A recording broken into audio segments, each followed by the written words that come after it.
Hi, I'm Jay, and today on Jay's World Kitchen, I'm going to show you how to make Bunny Chow and Sambals.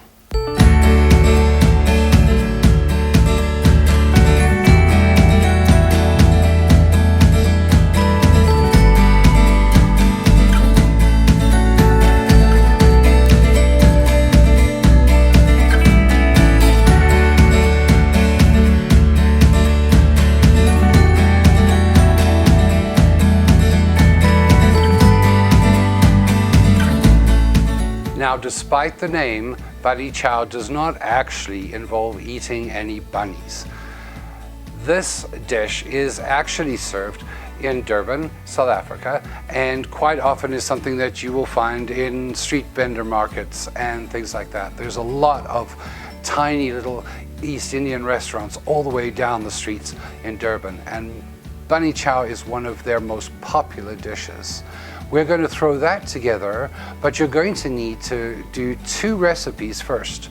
The first one is the Pullman loaf or sandwich loaf that we made a few weeks ago, as well as the Durban curry. And those two recipe links are up at the top of your screen right now. So if you haven't watched those yet, I strongly recommend doing so.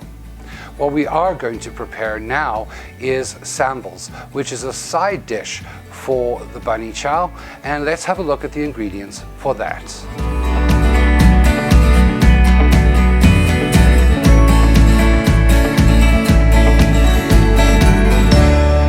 Sambals is a very easy to prepare side dish, and these are the ingredients.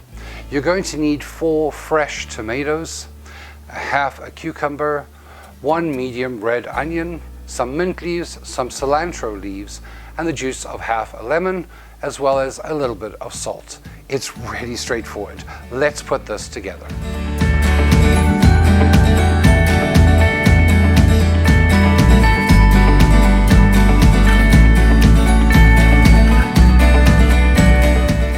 Now, the idea behind sambals is to cut down the heat from the curry that you're eating. So it really is kind of like a salsa or a bruschetta, excepting, of course, this one is East Indian. So we're going to start off very simply into a bowl, putting in our tomato, our cucumber,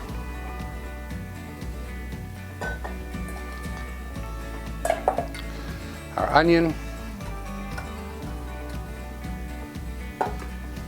our mint, and I really am using probably about a teaspoon worth of fresh mint and about a tablespoon, if not more, of cilantro. The juice of half a lemon, which we're going to freshly squeeze right in there.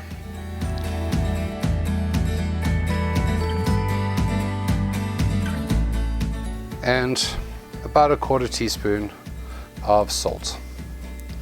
Give that all a good mix.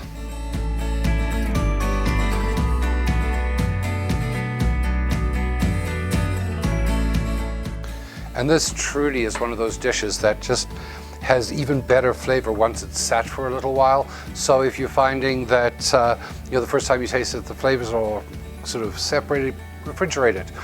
Do it the night before you serve it, but it is always better fresh. So even if it's just a few hours beforehand, that's what you want to do, and it's ready to go. Let's put together our Bunny Chow. So to prepare our Bunny Chow, we're going to take our bread, our pain de mie, or Pullman loaf, and now you have a choice. You can either cut it into quarters, into halves, or if you're really adventurous, 3/4 or the full thing. But I'm just going to do a small one because I don't need that much. And you're simply going to slice off the end like that.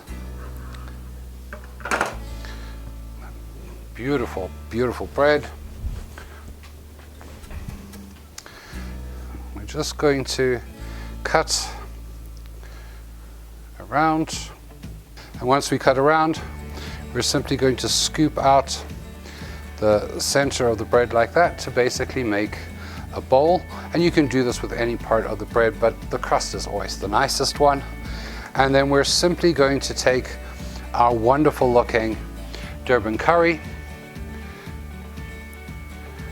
and fill that up.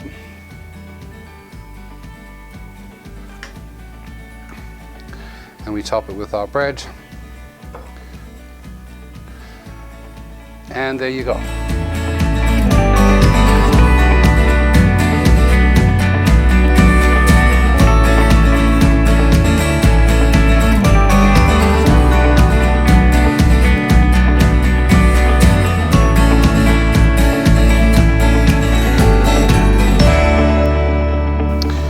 So really the bunny chow looks quite amazing.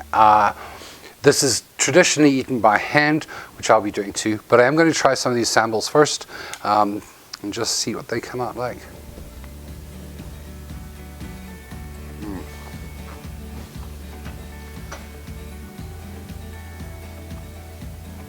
Oh, I like that.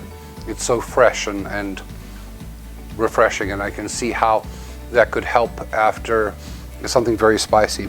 But I'm going to tuck into some of this bunny chow.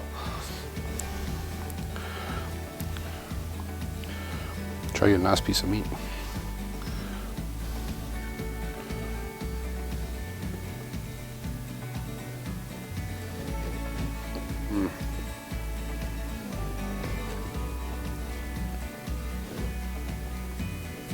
Oh man, that's so good.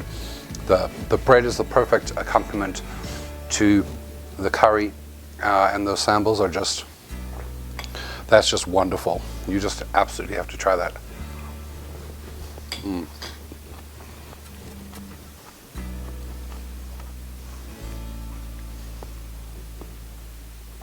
All those fresh, spicy flavors are complemented very much by the bordering on sweet flavor of the sambals. Is just amazing.